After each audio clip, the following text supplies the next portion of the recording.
भांति यश मांगण आयो दास प्रभु के द्वार।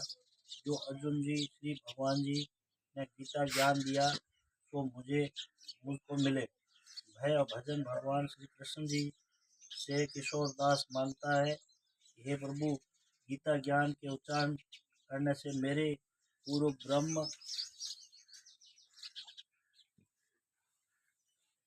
ब्रह्म को पाता है। हे प्रभु आपकी चरण में पड़ा हूँ। किशोरदास और कृष्णदास जो दीन गरीब और पाप कैसे जो संतों के विनय को मान लेते हैं। हे कमला वल्लभ श्री कृष्ण भगवान, हे कृपा निधान जी, तेरे संतों एवं भक्तों के वास्ते मैं ये गीता का ज्ञान भाषा में कहता हूँ। जब कौरव और पांडव महाभारत के युद्ध में चले तब राजा धृतराष्ट्र ने कहा, मैं भी युद्ध देखने चलूं। हाँ, और भिड़ो के कौरव के पांडव के नहीं भिड़ो हाल देखने। तब श्री वेद व्यास जी बोले, हे राजन नेत्रों के बिना कैसे देखे, पर नहीं देखो की करके भिड़ाल करोगी। तब धृतराष्ट्र ने कहा, हे प्रभु मैं देखूंगा नहीं तो श्रवण करूंगा, मतलब देखिए जी नहीं रोहणू जरूर। तब व्यास जी बोले, हे राजन तेरा सारथी संजय जो कुछ महाभारत के युद्ध की लीला कुरुक्षेत्र में होगी तो तुझे यहाँ बैठे ही श्रवण करवा देगा। जो सारथी है घोड़े रो जो सारथी है नी वो कहता घर बैठे सुना दे हालन की जरूरत है। वेद व्यास जी के मुख से ये वचन सुन संजय ने विनय करी, हे प्रभु यहाँ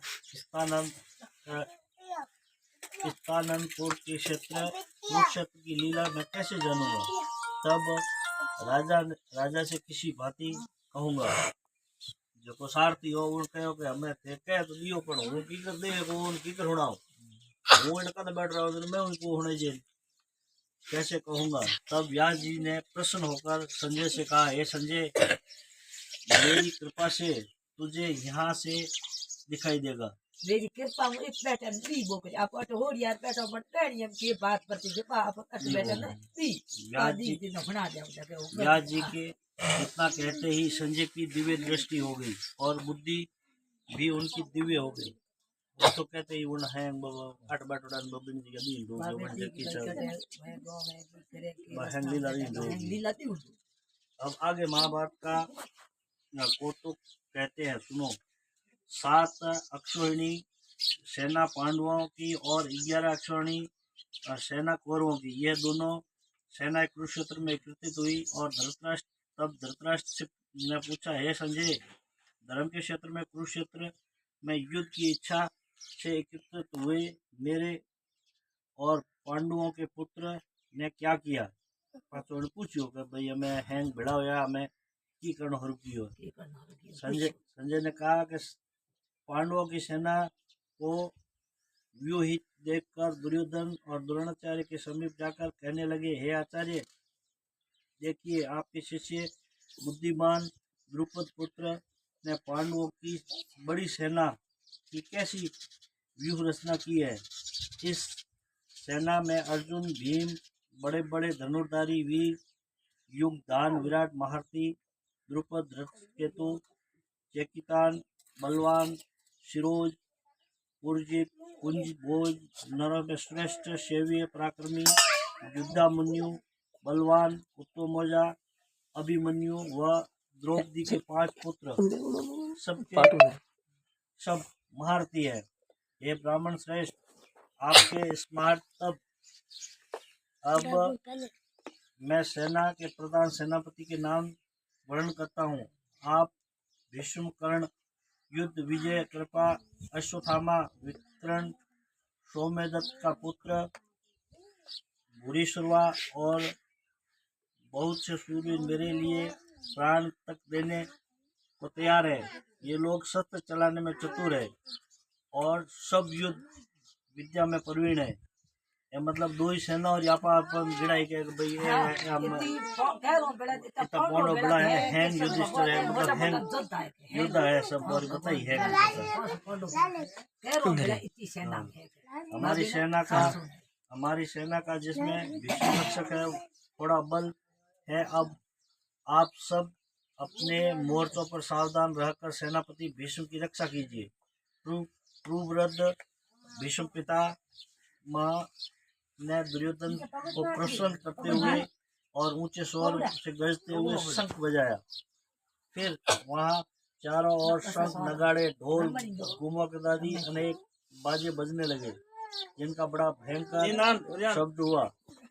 इसके अनंतर सफेद घोड़ों के बड़े रथ पर बैठे माधव, श्री कृष्ण और पांडव अर्जुन ने दिव्य शंखों को बजाया। श्री कृष्ण ने पंचांग और अर्जुन ने देवदत्त नामक शंखों को और भीषण कर्म करने वाले भीम ने कोडक नामक बड़े भारी शंख नाद को बजाया। कुंती पुत्र धर्मराज युधिष्ठिर के अनंत विजय नकुल ने सुगोही, सहदेव ने मणिपुष्प तथा महान धनुर्धारी सिराज शिखंडी और धृष्टमन्यु, विराट, अपराजित, साहित्य, राजा द्रुपद और द्रौपदी के 5 पुत्र तथा महा अभिमन्यु, इन वीरों ने अपने अपने शंखों को बजाया। मतलब है भाई आप शंख बजाने युद्ध की शुरुआत की बिना शंख युद्ध करता हो पहले आग लेने करता कहला भाई हमें उन शंखों से भारी शब्द के आकाश और पृथ्वी गूंज उठी और धृतराष्ट्र के पुत्रों के हृदय कांप उठे। हे राजन, अर्जुन ने कौरवों के लिए प्रस्तुत देखकर धनुष उठाकर श्री कृष्ण से कहा, हे अच्युत, मेरा रथ दोनों सेनाओं के बीच में खड़ा कीजिए, जिससे मैं युद्ध करने वाले को देख लूं कि इस रणभूमि में मुझे किन किन के साथ युद्ध करना है। अर्जुन कहे, कृष्ण भगवान ने कहा, मारो रथ है जो सेंटर में लो आगे माने किन किन हाथ युद्ध करना है और बात भाई और पर क्या मुद्दे कर युद्ध किन किन के साथ युद्ध करना है। वृद्ध दुर्योधन के प्रति करने वाले जो संग्राम के लिए कहा एकत्रित हुए उनको देख सकूं। संजय कहने लगे, हे राजन, अर्जुन की बात सुनकर श्री कृष्ण ने भीम, द्रोण और आदि वीरों के सामने उत्तम रथ को खड़ा करके कहा, हे वीर, संग्राम के लिए उद्धत इन कौरवों को देख लो, जो अर्जुन के चाचा, बाबा, गुरु, मामा, भाई, पौत्र, ससुर और सौजन को शस्त्रों से सज्जनित खड़े देखा। और उसने इन दोनों सेनाओं में अपने ही सब बांधवों को खड़ा देखकर परम दौड़ने और अत्यंत खेद के साथ यह वचन कहे, हे कृष्ण संग्राम, मैं इस इच्छा से आए हुए इन अपने बंधुओं को देखकर मेरे अंग ढीले हो रहे हैं और मुख सूखा जा रहा है।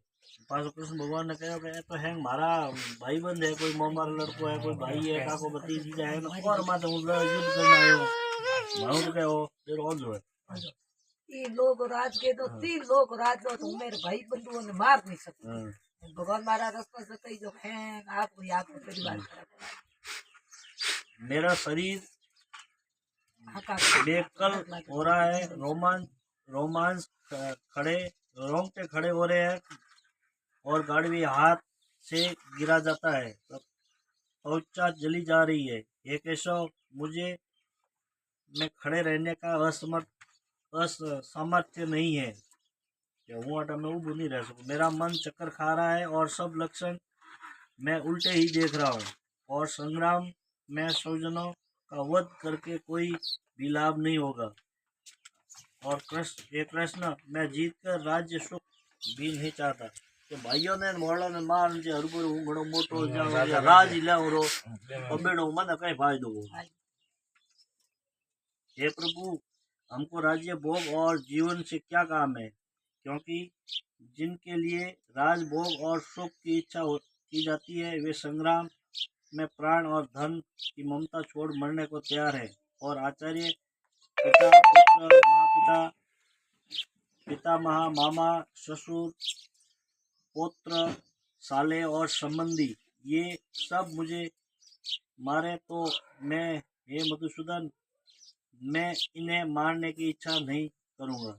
अगर उन्हें मारना पड़ा तो हूँ उन्हें के नहीं मारूंगा। हे जनार्दन, त्रिलोकी के राज्य के लिए भी मैं इन्हें नहीं मारना चाहता। माने कि तो ये मैं 3 लोग राज मिल गई तो हूँ कहने नहीं मारूंगा। फिर इस पृथ्वी के लिए तो कहना ही क्या। ये मन के 3 लोग रो दे तो ही तो इन धरती हरू कोण मारे वाने के वो 3 लोग राज मिले तो ही मार दो दिन लारे स्त्रियों है ए बेचारी लड़ेगी ए दूसरों जवाब की औलाद बन सक बने बाप कोई समझ भाई तो मेरे काम।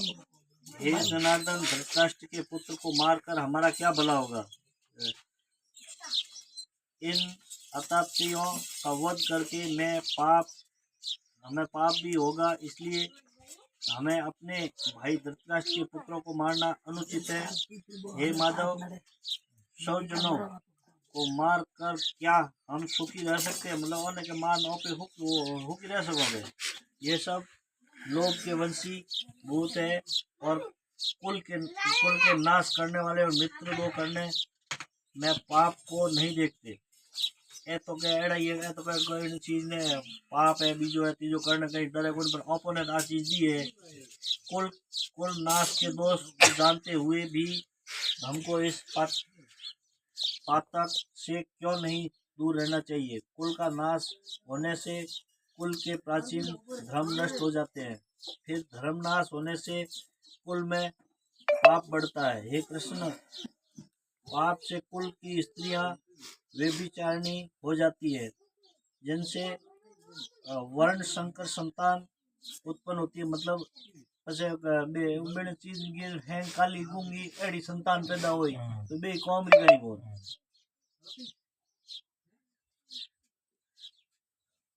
वह वर्ण संकर जिन पुरुषों के कुल को नष्ट किया है उनका तो उस कुल को नरक में पहुंचाते हैं, क्योंकि श्राद्ध तर्पण आदि बंद हो जाते हैं। वर्ण संकर बनाने वाले दोनों से कुल विध्वंसों को जाति धर्म और कुल धर्म निरंतर नाश हो जाते हैं। हे जनार्दन, मैं बार सुना है कि कुल धर्म नष्ट होने से निश्चय ही नरकवास करना पड़ता है। मतलब कुल धर्म नहीं अगर करी जो नष्ट हो गयो कुल धर्म कुल नहीं हो नहीं बसाई जो तो वो क्या मतलब नरकवास किया करे। ये है जका हम उपाय जका है हमने कुल वाला मार हूं जो मारे नरक क्या है।